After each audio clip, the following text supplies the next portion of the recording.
therapy.com. At a time when misinformation is all too common on social media, we take great pride in bringing you the news that matters, that impacts your family, news you can trust. Local broadcast journalists bring you the facts, covering the stories breaking in our community and across the globe. Text radio to 52886 and let Congress know you depend on local journalism. This message furnished by the National Association of Broadcasters. Provided by News Talk 1480 WHBC. Canton's Morning News with Pam Cook continues now. And welcome back to Canton's Morning News. I'm Pam Cook, and today we're going to have a discussion with a young lady who, well, she was just a young girl when her father was murdered on a Canton street. And she is now speaking out because she wants to get something accomplished in finding the person who killed her dad. Her name is Gabby Lawrence, and her father, Kenny, was killed back in 2011, 10 years ago this month, as a matter of fact, right around the Labor Day weekend. And we are happy to have Gabby with us this morning. Good morning, Gabby. Good morning. So let's, first of all, talk a little bit about the day that your dad was killed. Tell me what happened that day, what it was like that day. I mean, pretty much the entire day actually went like really good. It was just a normal like Labor Day weekend. It was a lot of fun. We were having a cookout, and then everything just went wrong. And where was your dad? What was he doing? He was walking to his neighbor's house, and he was on his way back when three guys approached him, and then he just never came home.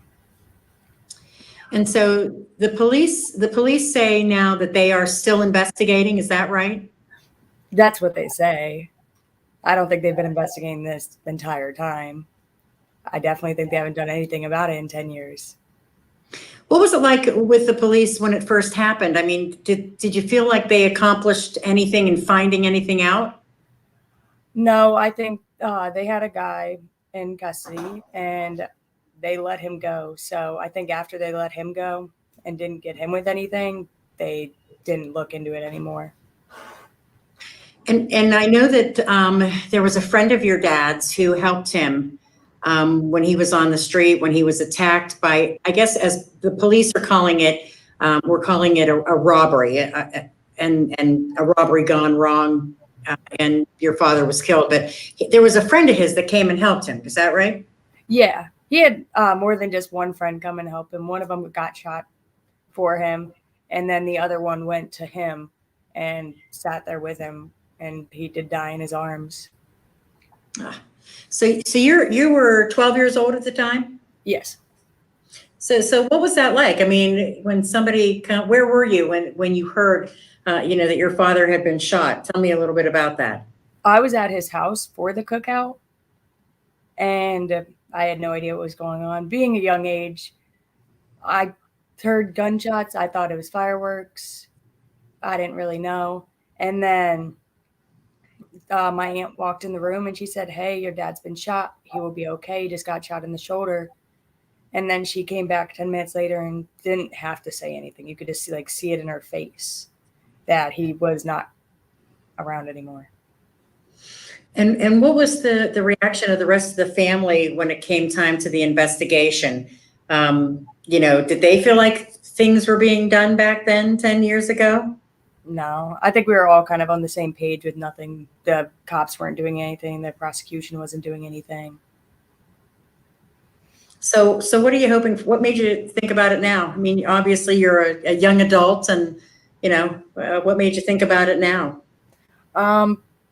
Pretty much the fact that it's been 10 years and I can't get my dad back. That's not an option, but I do want someone convicted of it. It'll give me and the rest of my family, all of his friends, some sort of closure to it. Tell me a little bit about your dad. My dad was my best friend. So actually, when I got grounded, my mom grounded me from my dad's house because I always wanted to be there. So he was an amazing person. Me and him actually shaved our heads when I was younger for kids with cancer and raised money for that.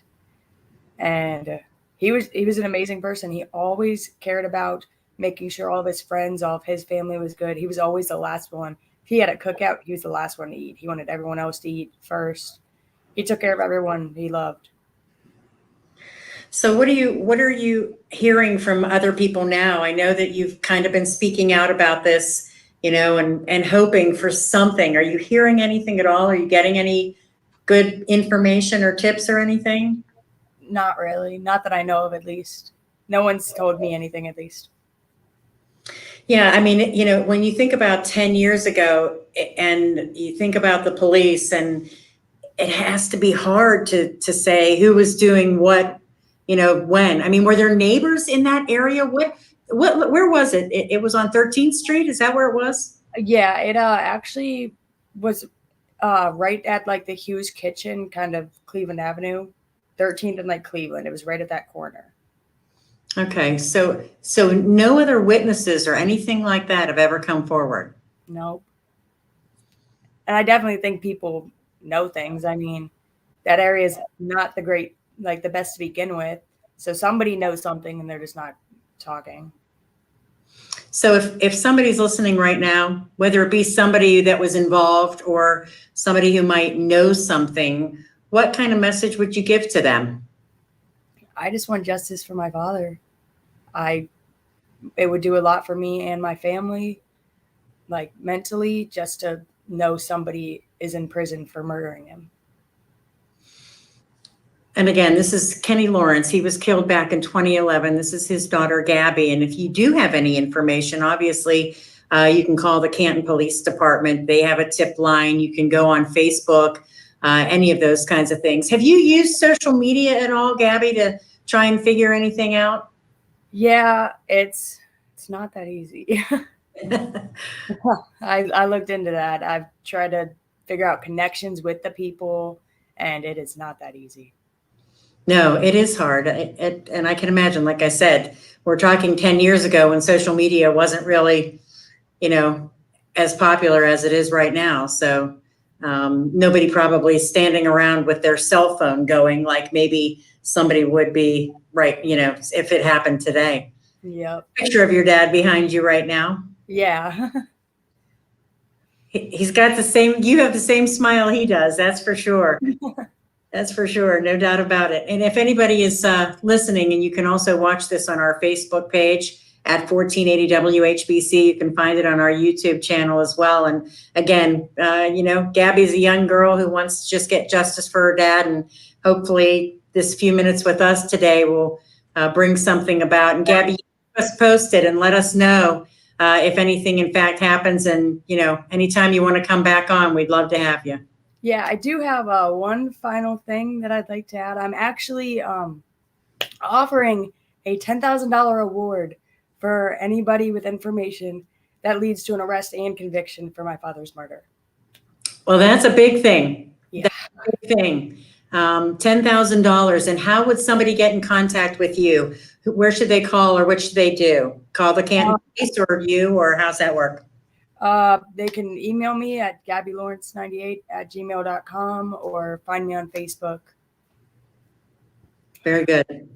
Okay, we're going to make sure that everybody has that email address, and they know $10,000 reward, and hopefully you can get something accomplished. Yes, hopefully.